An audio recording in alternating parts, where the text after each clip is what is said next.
So not part two, but kind of part two. Yesterday's podcast, and I pushed that up to the archive. If you're coming to this vlog through search or browsing on my channel, this idea of an Overlord type board game, and usually this is a dungeon crawling format, and I love dungeon crawlers where a group of people, a group of players, a group of friends come together, play the heroes, and the other player in the game is the Overlord, the Necromancer. Their job is to control the minions, control the boss, spring the traps, and essentially use some real-time AI, use some real-time strategy to defeat the players. And this type of format, we see it with Conan, we see it with Dungeon Saga, we see it with Descent, my favorite first edition, my second favorite Descent second edition, one versus many. And we explored that perspective from the Overlord side. So now I want to balance it out and I want to push it up there. What are some of the strategies of the party? The other players working together, that co-op part. How can you go up against the Overlord? Because if you get a good Overlord, and if you're not on top of your game, it can be very, very challenging.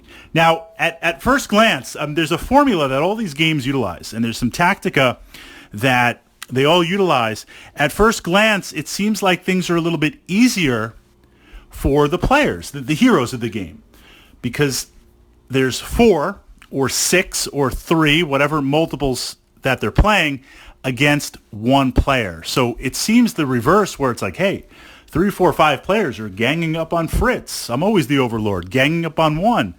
The Overlord has the advantage because their thoughts are their own.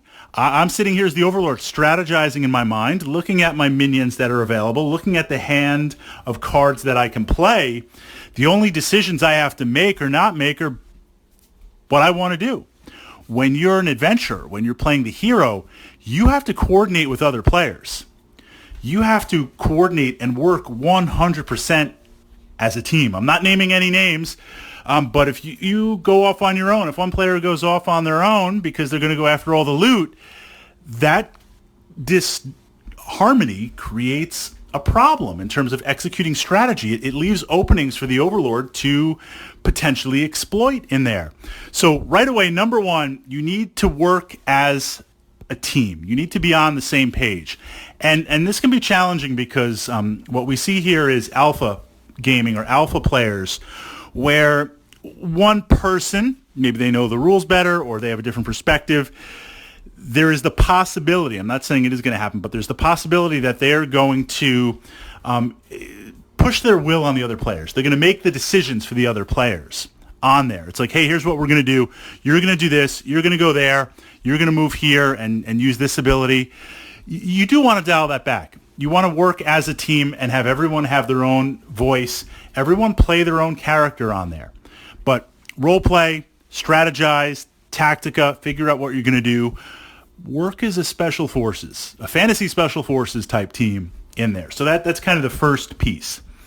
The second piece is to realize that all these games have an internal timer, meaning at the beginning, the heroes are the most powerful. Yes, you might level up a little bit. You might get some treasure. You might get some gear. But the balance of the game is you have 4 heroes on the table, or the maximum number for the mission, and you have your full life and full abilities. As you move through the dungeon, you're going to take damage. You're going to use some abilities. You might lose some gear if it's consumable. At the same time, at the beginning, the Overlord, they're going to have a couple of minions. They're going to have a couple of zombies and skeletons on the table, whatever. But they're at their weakest. Their Overlord deck is at their weakest. Every game turn, they're going to be able to spawn more, activate more, draw more resource cards, potentially play more Overlord cards. So you are slowly moving up and down the scale. What this means is you need to be extremely decisive. Yes, you're going to go after the treasure. Yes, you're going to explore. But the party always needs to be moving forward towards the mission goal. I love exploration in these games. I love not, as a player, I love not knowing what's there and literally opening a door and having the dungeon unfold. But that's kind of a trap. You need to explore, but only enough to win and define the mission. To try and uncover everything, it's a trap. You're going to burn game turns. You're going to burn resources.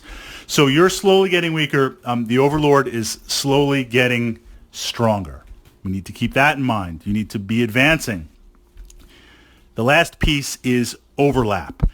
And certainly, if we look at something like Dungeon Saga as an example, we have 4 primary characters in the core game.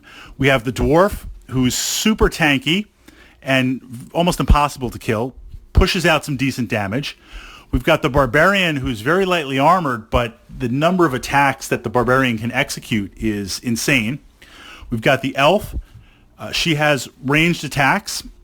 And we have the wizard, who has different spells depending on the mission. So you have these well-defined roles to work as a team, but you need to stay together. Depending on the type of game, on average, if it's spaces, squares, or hexes, you need to stay within 4, 5, or 6 hexes of each other, literally moving as a unit. Yes, the barbarian and the dwarf are going to block, and the wizard is going to stay in the back because he's squishy, and the elf is going to look to engage at range, or if you're moving into one part of the dungeon, the elf might be shooting into another part. All that type of tactica certainly is happening from that perspective, absolutely.